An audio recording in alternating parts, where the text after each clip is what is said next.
Avenue Radio. Welcome to the coronavirus pandemic. I'll take coronavirus for 100. Fever, chills, shortness of breath, loss of taste or smell. What is stay at home and isolate? Correct. Coronavirus for 200. Inability to stay awake, persistent pain or pressure in chest, trouble breathing. What is seek immediate help? Correct. Coronavirus for 500. Crippling and potentially dead infectious disease eliminated in the United States with vaccination. What is the polio vaccine? Correct. I'll take coronavirus for 700. The Daily Double! Should I take the coronavirus vaccine? Wait. Hold up. This is not a game. It's time for serious discussions. We have coronavirus vaccines, but not everyone is comfortable taking them. Here's the facts. Based on what has been proven about vaccines for other diseases, COVID-19 vaccine may help keep you from getting seriously ill, even if you do get the virus. Getting vaccinated also may protect people around, particularly those at greater risk for severe illness from COVID-19. We don't yet have all of the answers. Get informed, talk to your healthcare physician, and make the right decision for you. This is a message supported by the Washington State Department of Health. Greetings. This is your host, DJ Neftali, Rainier Avenue Radio World, the best DJ in the Seattle area. You can catch me every Monday at 8 p.m. on YouTube. Like I said, this is DJ Neftali, the best reggae in Seattle, Washington, the best radio station, Rainier Avenue Radio World. Come on, right? You probably have questions about COVID vaccines. Here are some answers about how they're being made. How are COVID vaccines being produced faster? Usually, vaccine testing and production are separate steps. But because of the pandemic, vaccines are being developed on parallel tracks. So both steps are happening just at the same time. How are the vaccines being tested? Right now, several different COVID vaccines are in testing. Each go through multiple clinical trials with up to thousands of volunteers. How do vaccines get approved? Not all COVID vaccine versions will make it to the final stages of testing and approval. Produced vaccines that do not pass clinical trials will be destroyed. But for those that do pass, a team of medical experts will examine test results and possible side effects. If the vaccine is effective and safe, it gets approved and gets to you. Go to covidvaccinewa.org to learn more. A message from the state of Washington.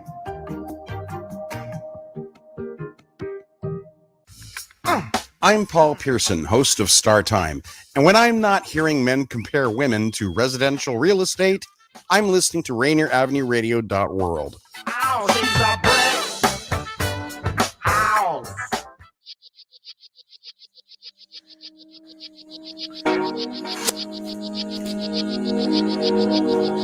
Ow. Good afternoon, ladies and gentlemen. Juan Cotto touching bases with you from our home in the back of the Columbia City Theater as we are going through the takedown of the Black History Month Museum. And I have with me Mick Hoffman, who is Executive Director of the Washington Interscholastic Activities Association. And Mick and I do not compare women to real estate and mortgages. And but we were excited to have you here today to chat with us. I promised Sarah no jokes, but I had to make one after that headline on Rainier Avenue Radio. Mick, you look well rested since the last time we saw each other down in the floor of the Tacoma Dome, where we had the basketball championships going on. Yeah, exciting times. We're still kind of in recovery mode as we gear up for some of our other state championships later this week. I say you guys are not quite done yet with state championships, and I looked at the winter list and. Some of the championships they don't get quite the notability or the publicity, yet they're still important to the communities they serve. They're still important to the students. It's a competitive aspect, and awards are going. We have the thespians, and we have speech and debate tournaments. So it really is the Washington Interscholastic Activities Association. Yeah, we also have solo and ensemble coming up in the spring. So yeah, they're all of that in between a board meeting this Sunday. So I would love to see Daniel Bellis compete in the solo ensemble. Yeah, he'd probably win. I can see him. Might not be fair. Tell us, is there a metric that you use to determine the success of tournaments? Well, one is typically we look at attendance. If people are showing up, tells us that they're enjoying what they're doing, especially the next year. So if we see a continual increase in attendance, it tells us, one, we're getting the word out, and two, what people are seeing. And this year overall, our attendance has been up, which is a positive thing. And our online streaming viewing has been up as well. So sometimes people think they compete with each other. We think they complement each other. So. The online streaming, and obviously Root Sports made the decision that they would not be covering the tournaments about a couple of years ago. That we went to the streaming format. And Mick, I tell you, from the conversations that I had, people who want to watch the basketball games find the basketball games. Right. So it really is impressive how the streaming services, the NFHS, the Rainier Avenue radios, for example, people were able to find the basketball games, and in many cases very easily. Yeah, I mean, we try not to hide them, because if we have people who want to watch and support our students, we want them there. And, you know, for us, we see it as a way for people who are unable to get there for whatever reason. Maybe it's a significant situation. Maybe it's just a timing issue. Keeps them connected to what we do and the students and the schools that are competing. And, you know, realistically, if you want to go to a game, you're going to go to the game. If you just want to stay connected, it gives you another option. The Tacoma Dome, and obviously we've had conversations about that, you and I heard you on the radio broadcast with Dick Fain, and you also talked about the Tacoma Dome. And let's just say this: it's still a magical building. Just to be there for the championship games, it is still a very, very venerable building, and it's starting to have that historical impact now, where we've been having championships there almost close to 4 decades now. It's special for a lot of, and I had an opportunity to speak with a number of the participants out on the basketball floor. I had a number of parents that reached out and pulled me over in the stands and had wonderful conversations. My mother went to Garfield, and I went to O'Day, so I had some friends and family in the stands. It's still special to go to the Tacoma Dome. And given the nature of everything involved, I see that they've done some remarkable upgrades to the building, but those cost money, we know. Looking in the future, the business and will Tacoma still be a viable option, or is that still going to be negotiated? Yeah, I mean, that's what we're hoping for. You know, we're in the memory making business, and there's a lot of memories for people when they walk in that building. I mean, we're at the point now where we have people who played in it, their children are playing in it, and we want to be there where their grandchildren play in it. But we have to have a sustainable financial model. And, you know, I shared this before, the, you know, costs going up 40-50%, thousands of dollars, literally annually. For example, in wrestling, we generated $100,000 extra dollars in revenue this year, with a massive increase in attendance and a significant ticket increase. We can't keep raising ticket prices like that on our attendees, and we're barely going to make more revenue than we made last year, just based on mostly staffing costs. Officials cost more, all those things. And so what we're trying to do is work with the community to help offset those costs. There's a significant economic impact to the community for these tournaments. Last year, Spokane alone estimated $4.2 million for the B basketball tournament. 10,000 less people attend that tournament than attend the one in Tacoma. So do the math on that. That's, you know, almost a 30% increase. So with that, we're talking over $5 million.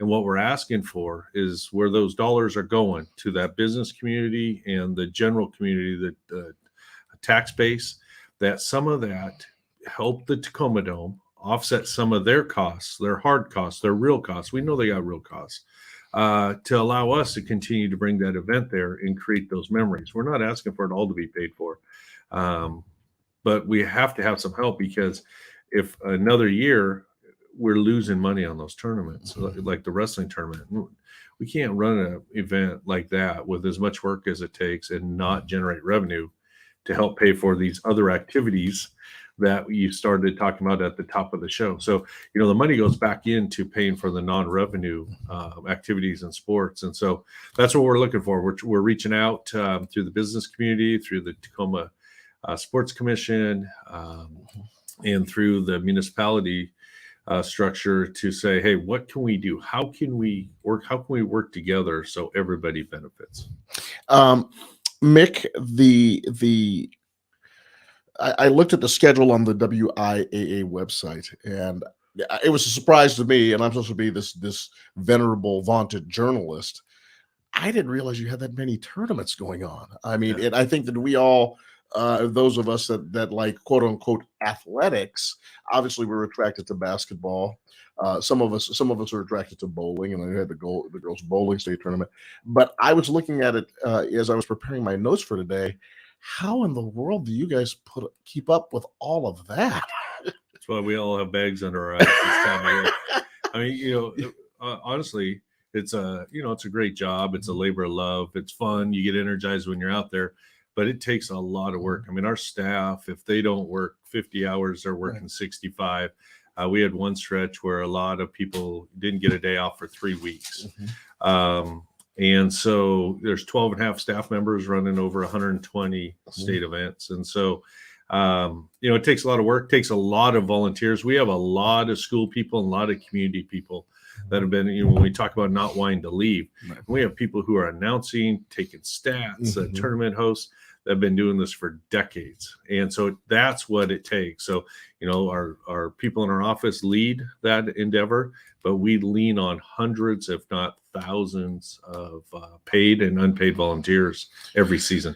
Let's go over a couple of these because I found some so interesting. There's the East Thespies and the Northwest Thespies, and then the State Thespian Festival. Yep.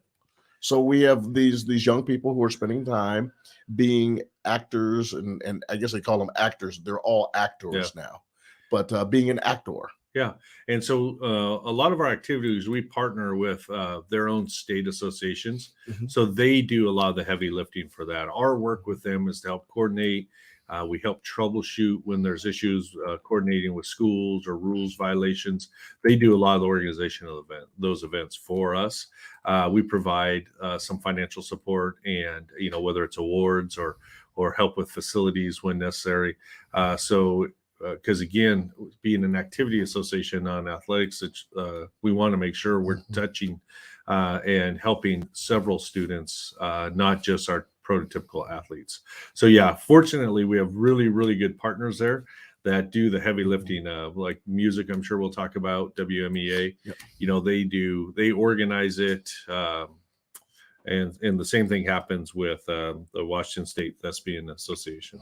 So. Mick, when I was in college at Western Oregon State College, now Western Oregon University, and I was a member of the baseball team, as a part of my communications minor, I had to participate on the speech and debate team. And let me tell you something, Mick Hoffman, playing baseball all of my life, playing football and some playoff games at O'Day, playing baseball and playoff games at O'Day and summer tournaments.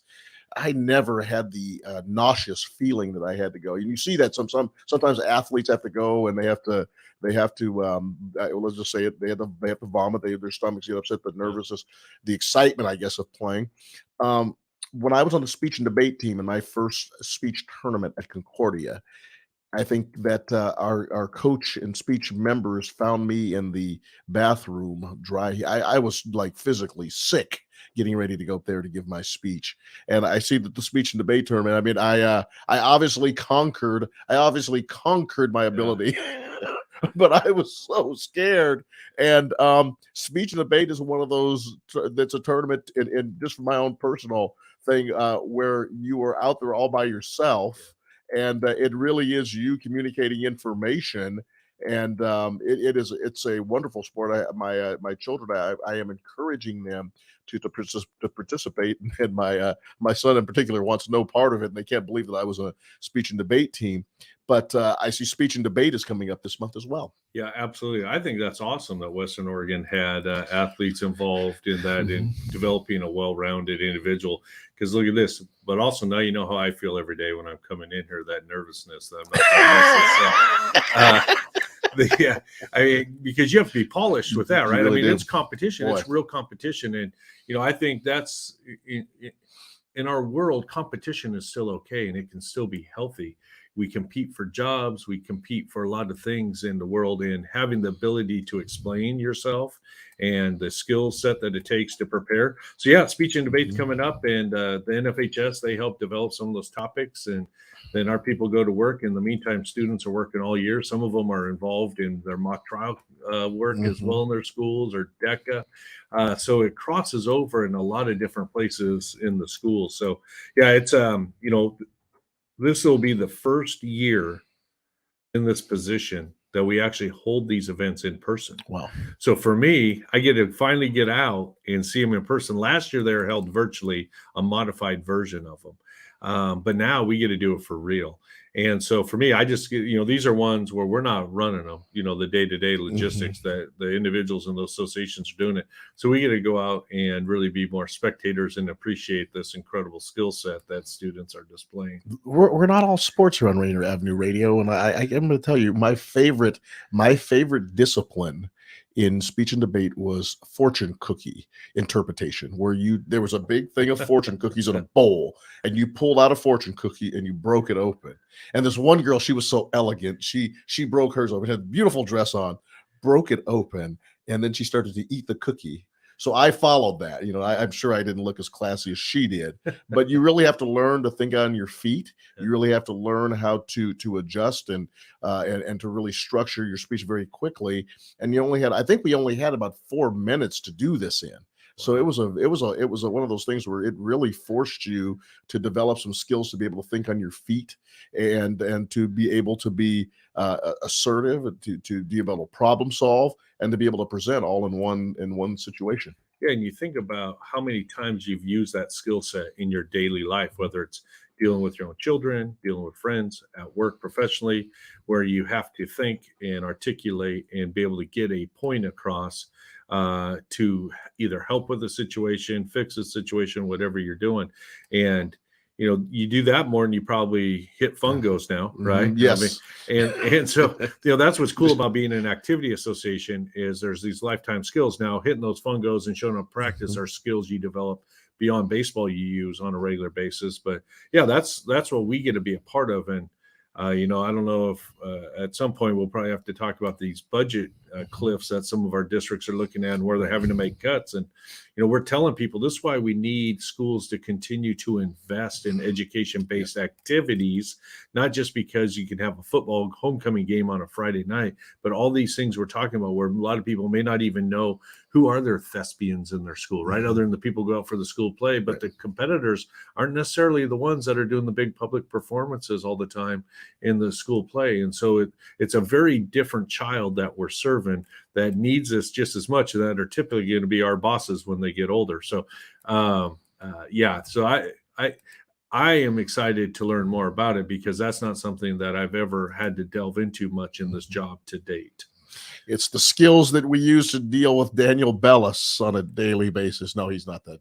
He's awesome to deal with. And this is Juan Cotto and Mick Hoffman on your community radio station, Rainier Avenue Radio.world, WIAA Primetime Washington Interscholastic Activities Association.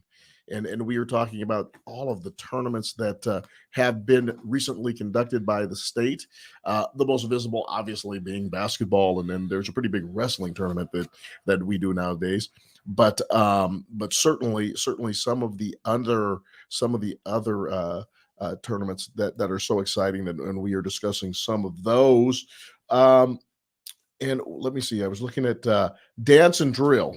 And obviously, if you were at the state tournament down in Tacoma, you saw some of the outstanding cheerleading and dance and drill teams that were there supporting their teams. That's another one. I don't even think people realize that there is a state tournament for dance and drill. Yeah, I would say this is probably, I wouldn't say our best event, but probably one of the absolute highlights of our season.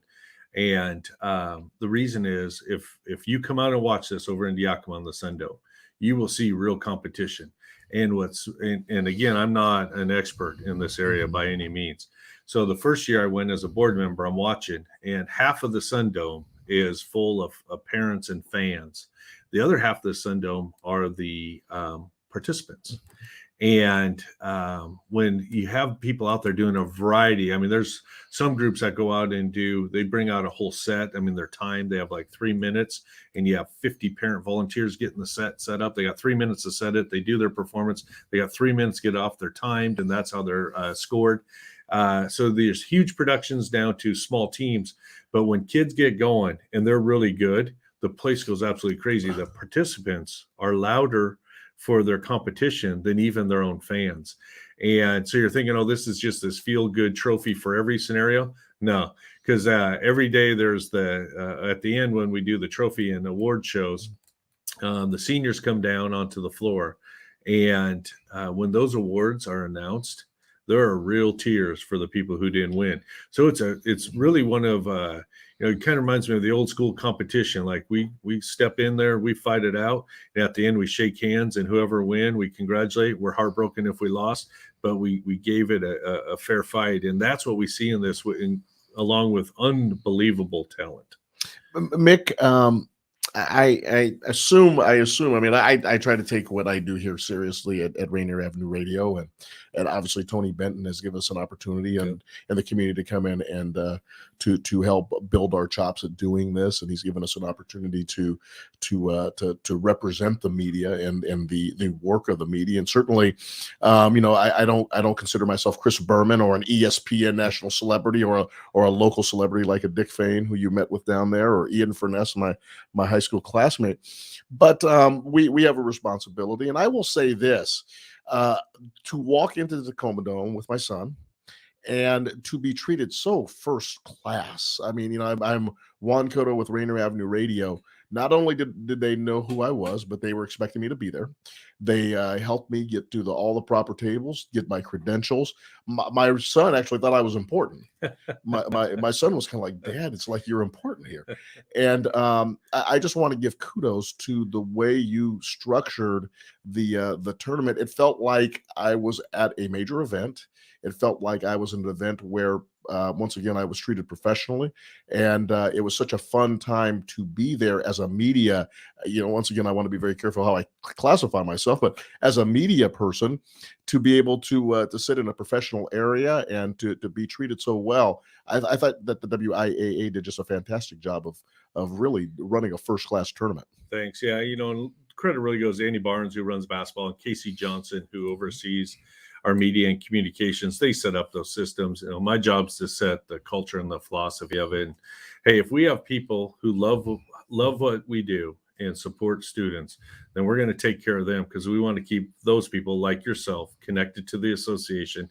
I know people will still be critical of us at times, and if we mess something up, the media has to do their job. We get it. We don't personalize it. We ask them not to personalize it, and we move forward. But yeah, if we have people willing to come out and broadcast and highlight students and what the association does and what the association stands for, you deserve to be treated like that. I wish we were in a position that we could hire people on staff that do that kind of work on a regular basis. I wish we could, give you a dinner while you're there and the whole thing to show our true appreciation. Least we can do is take care of you, getting you in the door, and get you a place to come watch. No, it was fantastic. And please tell Andy, who's been here before, we love to chat with him about that, because you guys just did a fantastic job. Tell us about the other venues and how do you prioritize your weekend? Because I know you have the Sun Dome down in Yakima. You have to go all the way out to Spokane, and you've got tournaments going on there. How do you prioritize your weekend? And did you get to all three of the locations? Yeah, my goal is to get out to every site for every event. I need to understand what's going on. Because I don't have to do a lot of the detail work like those guys do in these arenas. So yeah, I started off Tuesday morning. I drove over to Spokane, got to go over that snowy pass, and had meetings with the sports commission and multiple other groups over there when we're talking about sustainability and funding. So a lot of times while they're working on the details and make sure the pass gate's right and the teams are all taken care of and checked in, that's what I get to do. And so I spent Tuesday over there doing that, watched Wednesday in the Spokane Arena. Spokane Arena is just, it is an unbelievable facility. Again, we have some sustainability cost charges with that. It's all around CBAs that they have with personnel working the events. And we're trying to find out how we can help supplement that over there as well. So that's 66 years in that venue, the B tournament in Spokane. We've been in, I think it was 1999 was when the arena opened. So we've been in the facility itself in Spokane for that tournament for literally almost 70 years. And so it's a big deal. So I spent my Wednesday there, drove Wednesday night down to Yakima, went into Yakima in the Sun Dome. And during the day, I end up with a lot of meetings. The county commissioners usually come in, want to make sure everything's good. It's a very different environment in Yakima in that they don't have all the other tourism. Like Spokane does. Spokane, I think, has the women's opening round of NCAAs this week, right? Mm-hmm. And so we are the big event in Yakima, and they tell us that we are responsible for about $26 million of tourism. Wow. In Yakima. So they, in turn, are very generous in helping support us and our costs there. And the Sun Dome, if you haven't been in there, they've done some really nice upgrades. If you haven't been in there the last couple of years, it's worth a trip to go watch. And what's cool about the Sun Dome is it's a smaller venue. Mm-hmm. It's more intimate. The fans feel like they're right on the floor. Mm-hmm. And so from a fan perspective and a playing perspective, it's pretty awesome. From the people running the tournament, it can feel a little tight at times, right? You like to have a little separation. Tacoma Dome's maybe a little too far back, although beautiful and elegant. And so everyone has its own little niche. They put in some new boards where they track, all the stats on players, just like we do over here in Tacoma. And they've got some digital boards going over there now. So all the venues are investing in their facilities. The Tacoma Dome, the one issue there, we're the only sporting events that they have. And that next time you're there for the state tournament next year, come down, because I left Tacoma and came over Friday, Saturday in Tacoma. And I'm there most of the time because, one, it's our largest crowds.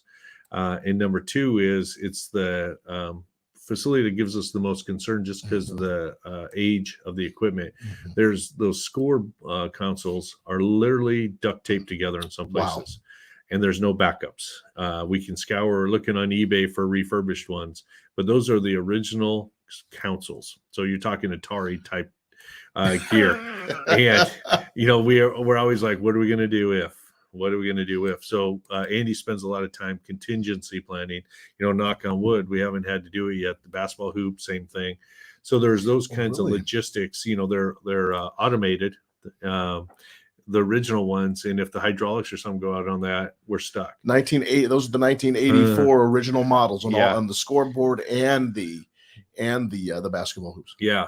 And so that's like we're willing to say, hey, we'll help invest in some of this stuff if you help us with rent and offset some of these other costs. So we're willing to be good partners and help out with that. We just can't do both at this point. So Mick Hoffman, the executive director of the Washington Interscholastic Activities Association, on your community radio station, Rainier Avenue Radio.world. In 1 minute, Mick, tell us about the value of tournaments. Tell us about the value of all the work that goes into this and the ability to provide and generate revenue for a community. Yeah, simply out of high school sports. Yeah, no, it's our main one. We're a private nonprofit, 501c3. 55% on average of our revenue comes from ticket sales. And so it's a significant issue. It's about 35% of our expenses in climbing. And so those lines are starting to intersect, and that's what we're fighting off. But yeah, tournaments are key to our financial stability. And so, we do some with the streaming and merchandise sales, but tickets are our lifeline. The executive director of the Washington Interscholastic Activities Association, Mick Hoffman, and we are going to get ready to go to break. We'll come back and we'll talk about spring sports, and we'll also just talk about the general ways that we promote the WIAA on WIAA Primetime. I'm Paul Pearson, host of Star Time, and when I'm not cooking up a batch of my famous wood-flavored chicken, I'm listening to Rainier Avenue Radio.world. Have you ever went over a friend's house to eat and the food just ain't no good? Do you have an idea for a community project in your neighborhood?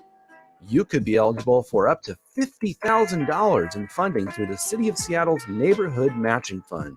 Grants are awarded to grassroots projects that build stronger communities, with an emphasis on projects led by impacting Black, Indigenous, and people of color BIPOC communities. To learn more about the Neighborhood Matching Fund or to see if your project meets the criteria, visit seattle.gov/neighborhoods/NMF. Welcome to the Fitness Corner. I'm your host, Mark Bryant, and you're going to get a whole total body workout on my show, starting off with a warm-up, aerobics, strength training, cool down, and stretching every Friday from 11:30 to 12 right here on Rainier Avenue Radio. Hi, I'm Paul Pearson of Star Time. Did you know that back in the 1930s, Rainier Avenue Radio operated out of a supply closet in the Columbia City Seafirst Bank? Well, times have changed and so have we. Now you can hear all the great Rainier Avenue Radio shows on our mobile app for Android and iPhone. It's completely free on the Google Play Store and the iPhone App Store. The Rainier Avenue Radio app. Kind of nonsense conversation are we having here? The Neon Ghost Show. The Neon Ghost Show. Right here on Rainier. What's it? Rainier Avenue Radio.world. Right about now. Rainier Avenue Radio.world. I'm so tired. I have to pee. And welcome to our live studio audience for another exciting edition of Did You Know? And here we go with round one. Did you know? The COVID vaccine is free and easy to get. You don't need insurance or an appointment to get your vaccine. Vaccines are available at many locations near you. And now we're going to double the value. Did you know? The COVID-19 vaccine is always free of cost. You can visit pharmacies, community health centers, and other health providers in your neighborhood. And now for the lightning round. Did you know? The Delta variant of COVID is a mutation that has health experts worried because it's twice as contagious. Then for our finale. Did you know?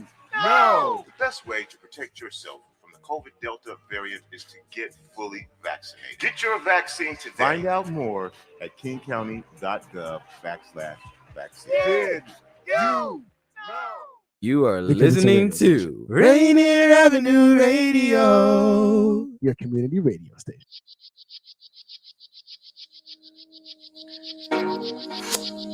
Might be some of the singers on the state ensemble contest singing the Rainier Avenue Radio jingle that you just heard. This is Juan Cotto, and the executive director of the Washington Interscholastic Activities Association, Mick Hoffman.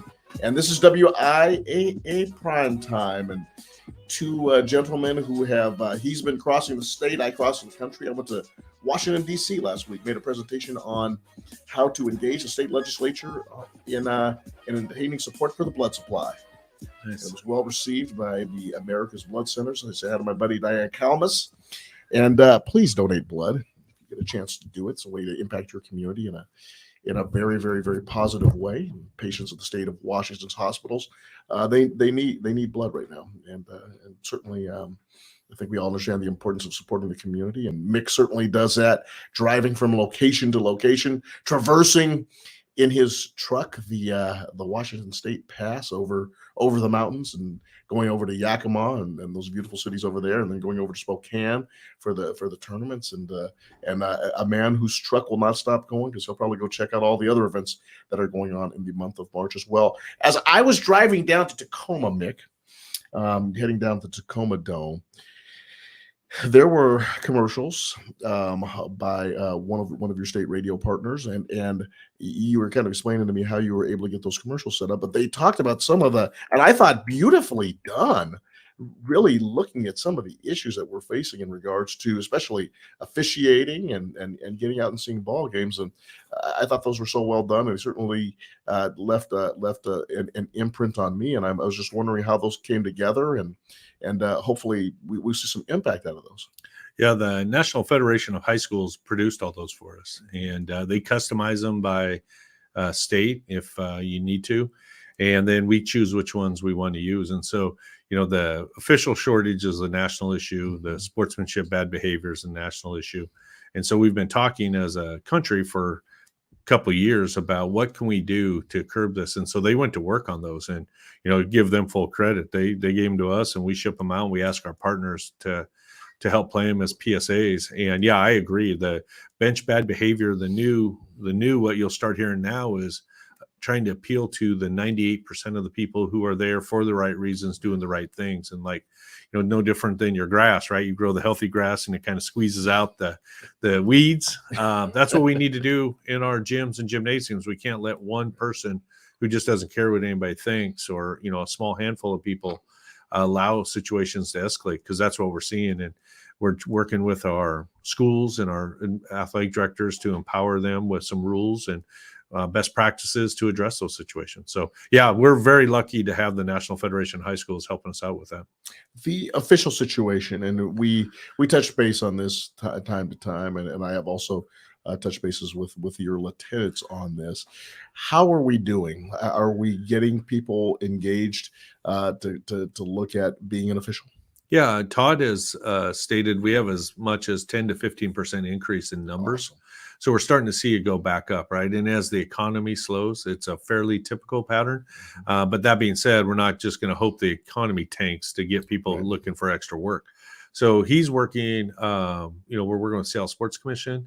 We're working with some individuals who are well connected throughout the state to help with the recruiting. So what Todd is doing, Todd Stortle, the executive director of the Washington Official Association, is pulling materials together similar to what NFHS did for us around behavior, and that we can start helping promote. We've asked through the Sports Commission, can the professional franchises or local colleges help us with that? They've all said they're interested.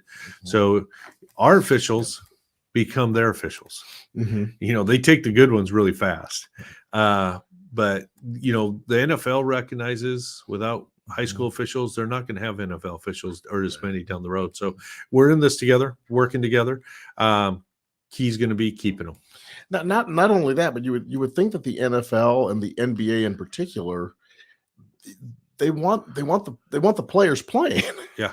And they want them playing in the most competitive environments. I mean, I played select baseball, and I certainly, my son is on a select team, and as I've shared with you before, and we all know the importance of going out and playing select ball. But it just seems to me, when you represent your school, and the academic piece is tied to it, and also, I mean, I've been to a lot of select games, I've been to a lot of AAU games, where just like the parents sitting in the stands. When you have all those fans cheering and in the intense environment, you would figure that they would want to have officials to make sure that they can continue to have the kids playing in that type of environment, which obviously it doesn't match the NFL or NBA stadia and the excitement there, but it's as close as it gets for that age group. Oh yeah, absolutely. I mean, we have an official out of Washington who was a school, I believe a principal at a small private school, as a white hat in the Super Bowl a few years ago. Is there? Yeah, and we have a few other basketball officials who did some Final Four and Elite Eight games on the men's and women's side last year. And they all got their start, in the WOA, working high school and middle school games.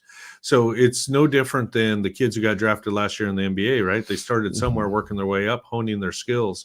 And I had the opportunity when I was in Spokane that first day before the tournament started to sit in with the officials out there meeting that night. It was really cool. There's, I think, 32 of them. And Todd had them all introduce themselves and what they did for work. And it was across the board of what they did. Blue collar, white collar, didn't matter, right? People who were independently wealthy to people, living paycheck to paycheck. They were true representatives of our communities. And one of the things they all talked about was how much they love to compete still and the passion they have for sports. And, as you hear officials, I get the opportunity to hear these officials talk. They have replaced their playing careers with officiating. They still get goosebumps. They still get an adrenaline rush going out there for that game, getting ready. They want to call a perfect game as best they can, just like you probably wanted to go 4 for 4 every time when you were playing, right? And so they love what they do. But the other thing I learned in watching them is Todd would say, you see that kid? He's a college kid. And Todd goes, yeah, we won't have him in 3 years. He'll be doing full-time Power 5 schools because he was just that good. But we have him for a while, and it shows that, it's a competitive environment as well. So, yeah, the key is we have to be able to retain them. We can get them out, but we got to be able to retain them. Mick, I don't know if you saw the video from a baseball game in New Orleans Friday night. I think you saw this. There was a situation. It was the last out of the last batter of the game. In a situation, and the team was down by like 4 runs, so it wasn't exactly a game situation, but it was a 1 ball and 1 strike count. The pitch came in. It was a ball that was borderline, maybe a little low. The kid in the batter's box jumps up and down. The next pitch comes in. It's about 1.5 feet outside. The umpire struck him out and ended the game. Yeah. And so I believe it is the Southwestern Conference or whatever the conference is. They've suspended the umpire today. I was wondering, is there a situation and just bringing this up to as our audience, give you the context. I just happened to see this on a Facebook scroll. Given the context of it, because I know that it rarely happens, but if there was a situation like that in a WIAA game, does Todd Stordahl handle that? Where does that all go? Yeah, I mean, ultimately, it's an independent organization. We work together, just like when we're dealing with ejections, we work with Todd to look at whether we're going to overturn an ejection or not. He does the same thing when there's an accusation against their officials. They handle, ultimately their board gets to decide, but we talk through it and review it together. We're serving the same people, whether it's the students, the coaches, or the communities.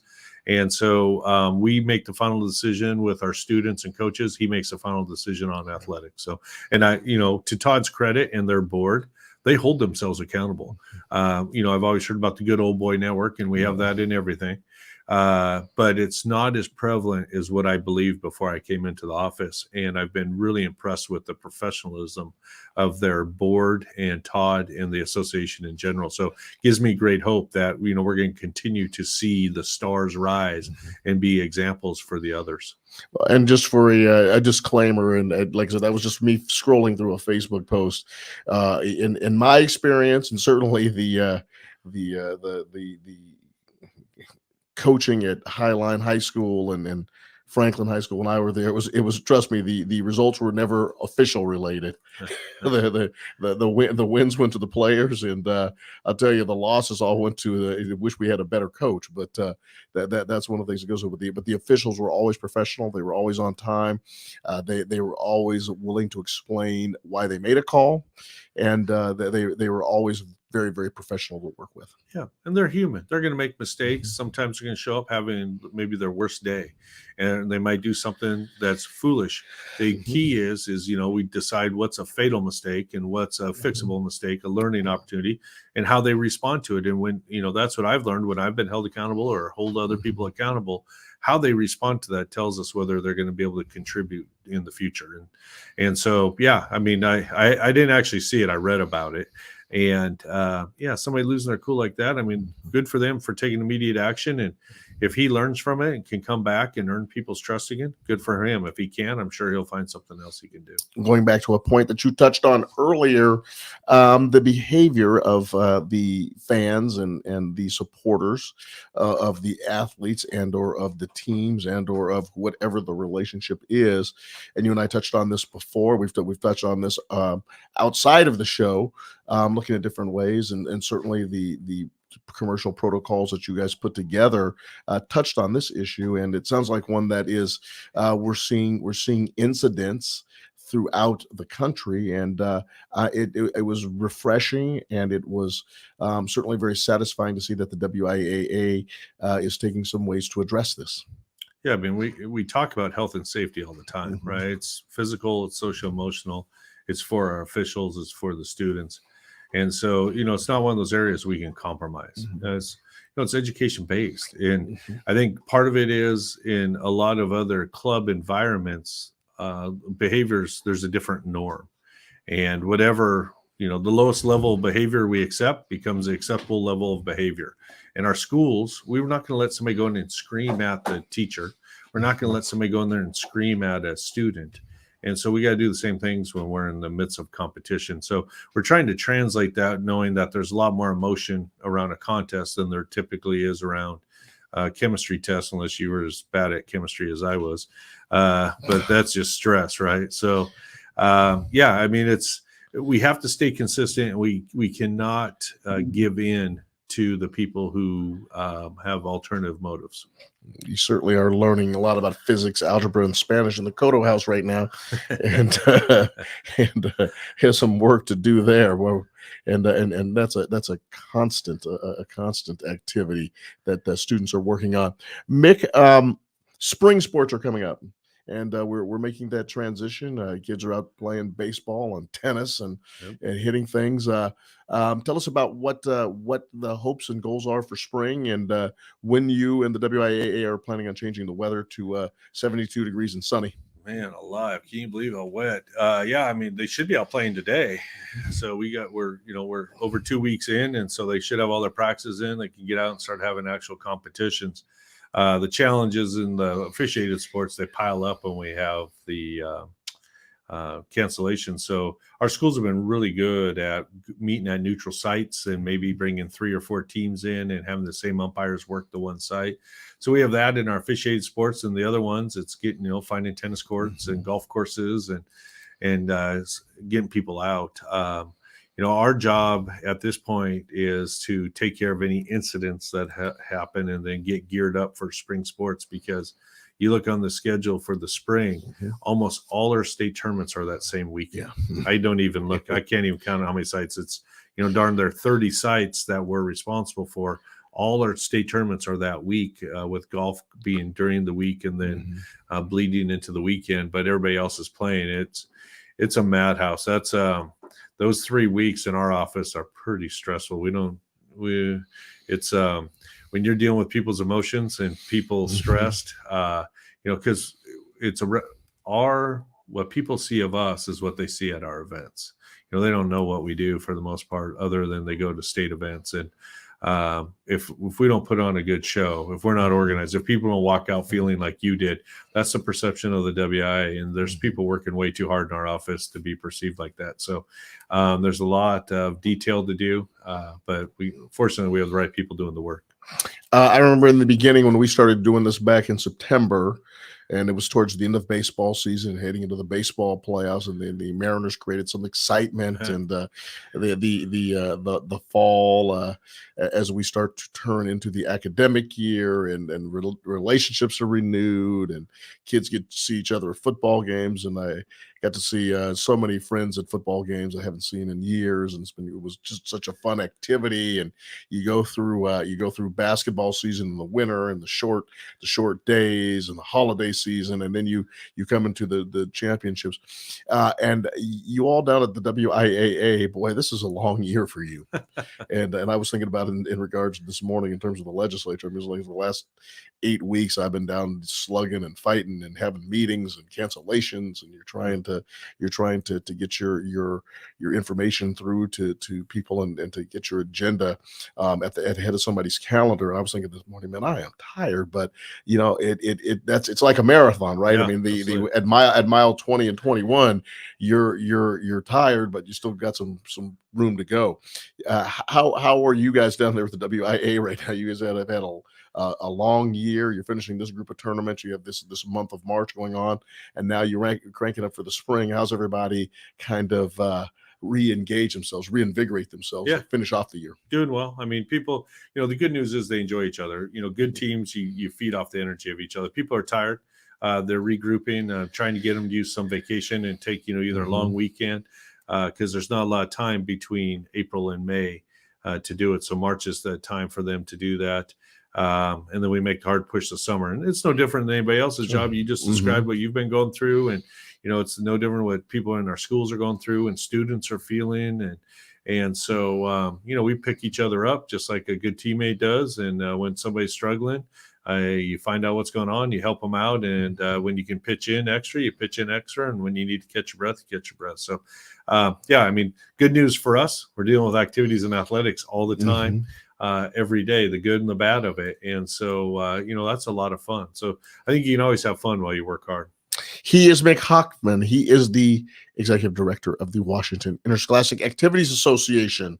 And when we say Activities Association, that's with a capital A, all the activities that go on for high school students. And we talk about the stories of our kids right here on Rainier Avenue Radio. I am Juan Cotto, and I am the voice of baseball. And when I can get to the game in time, I even call a basketball game. And it was great. Craig Jackson, who is the legendary basketball coach now at Franklin High School, he said, as I got there late, or we got the schedules mixed up, he said, "Boy, how in the world do you do play-by-play?"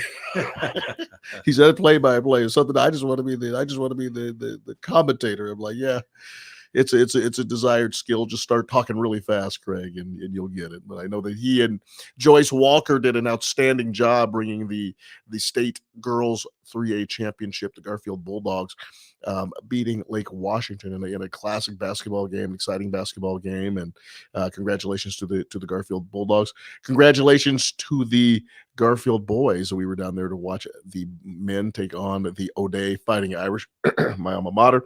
And of course, my mother is a Garfield Bulldog, and the excitement in the Garfield faithful and friends. I salute you. Garfield Bulldogs state champions 2023, and not that it wasn't expected, and I'm sure Garfield will be a powerhouse as long as we play basketball in the state of Washington. Congratulations to you, but most importantly, congratulations to Rainier Avenue Radio.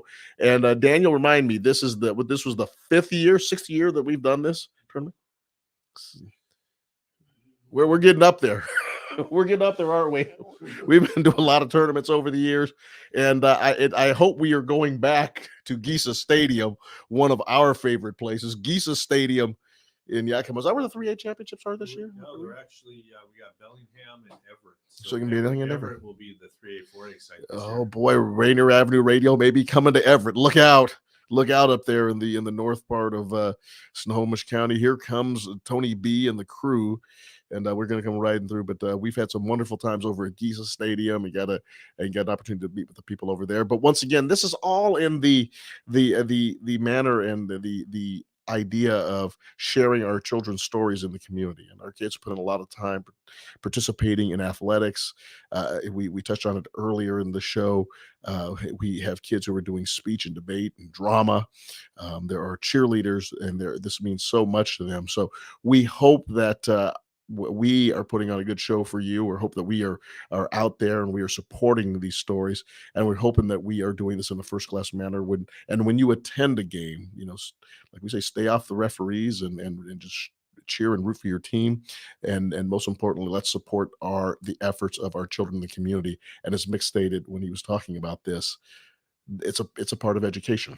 And it's a great part of education, one that we enjoy, one that we've spent our lives coaching and working with kids, and now having the ability to broadcast their efforts and talents in the community. So Rainier Avenue Radio doing that service on WIAA Primetime. Spring sports, they've already started up. Kids are out participating. Kids are out, like I said, they're hitting baseballs and doing those different things.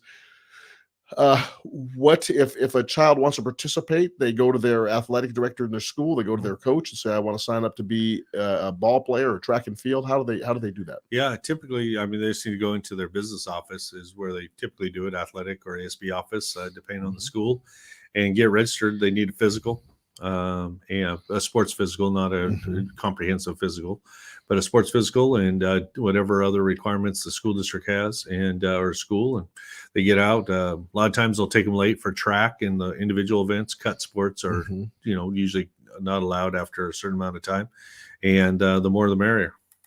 Let me ask you this question, because when I was at Highline High School in Burien, the kids had to pay a fee, and it was a relatively modest fee. But for me to be able to say that, I shouldn't be speaking for other parents. I mean, a $25 fee, a $50 fee, that's a lot of stuff. That's a week of food. That is transportation. That's a tank of gas for a lot of folks, and a lot of people are really working to make ends meet. What can we do to make sure that these kids are out there and they're not having to pay all these associated fees? Yeah, there's actually some legislation passed, I believe 4 years ago, House Bill 1660.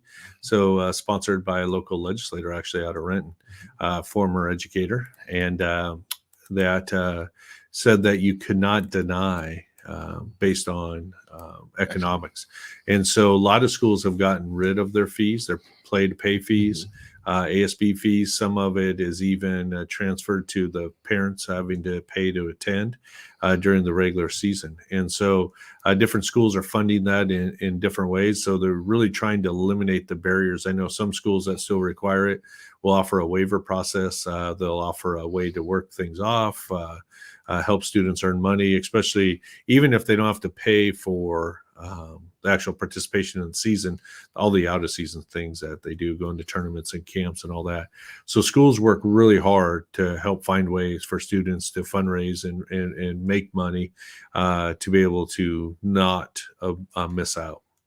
Let me ask you this question because, or I'm going to give you an opportunity to comment. Tonight, Sarah and I, we have to go to a parent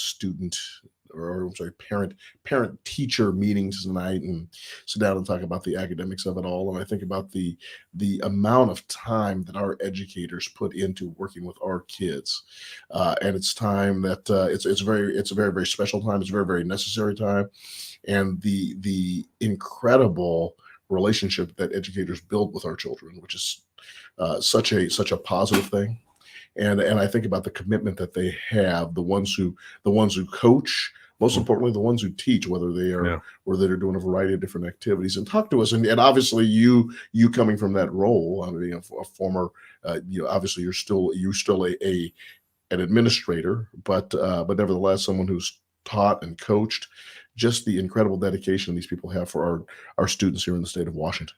Yeah, I mean, it's especially now. I mean, I got out of the classroom 20 some years ago, but the requirements of educators is gone up significantly, and so we have less and less teachers that coach, and we hire more non-educator coaches, and so that's a challenge in itself. Not necessarily bad; it's just different. But those that are continuing to work in the classroom and come out and teach. Those that are, doing administration or counseling and continue to come out and coach, remarkable people. I mean, those are true treasures in your community. And most coaches don't make very much money. I mean, back when I was doing it in the schools, they had to keep track one year, and it literally worked out to less than a nickel an hour. When I did football, then I did basketball, and then I did golf in the spring, and they had us track our hours and divide it into our stipend. And by the time you figure you're out of season and evening and all the work that you put in for preparation, it is definitely a labor of love. But for those that do it, and if you get coaches, you coach, this, the relationships and impact you can have. And, we walk this earth for only so long. And, you don't need a building named after you because, pretty soon it's just a name. But what you do to touch people's hearts and their lives and help direct them, that's unique to a coach. I mean, it's very similar to what a parent can do for their own child. A coach is about as close as you can get to that without being the actual parent. And, you could tell 100 stories of old coaches lining up on kids and, just walking through the Tacoma Dome. For those 2 days I was there, I had a kid come down, yell and scream my name. I said, "Terrence, what year did you graduate?" And he goes, "Coach, 1996. And I'm like, man, I am old. But here he was, and it was like he was 16 years again. And that's a young man who we cut every year in basketball. And you know what he's doing now? Coaching AAU basketball. He now lives in the Tri-Cities. He drove over because there was a young lady playing on a team he had coached. So he took his resources, drove over to watch and support her play in her state tournament because he'd coached her when she was in elementary school. That's a coach. He's not an educator. But that's a coach. And those are the things, that young lady will remember forever. And when she needs something, he's going to be walking through there, and she's going to go running up to him and hopefully pay it forward to the next generation. And so, yeah, the people who are teaching and coaching, there's a special place in my heart for them, because I know how much work they have to do now as a teacher, and to still give their time to coaches. It's amazing. We were at a recent holiday party, and there was a person who said, as I explained to him, my son's name was Clemente. A friend, this friend of ours, said that he saw Roberto Clemente play in Chicago at Cubs Field. He made this incredible play, and they gave him a standing ovation. And I asked him, I said, what makes the great great? What makes the great athlete? He goes, Juan, it's real simple. They would play for free. Yeah. They make a lot of money, but they would play for free. And that's the way I think about high school coaches. Absolutely. That's a great way to put it. Yeah. Mick Hoffman, the executive director of the Washington Interscholastic Activities Association, thank you so much for spending your Tuesday afternoon with us and answering these questions and sharing your vision of the WIAA. Daniel Bellis, thank you so much for making sure that everything runs smoothly, as you always do, and taking some little pot shots from us. But we appreciate Daniel so much. And we will be back here next week, 3:00 on your community radio station, Rainier Avenue Radio.world. Have a great week.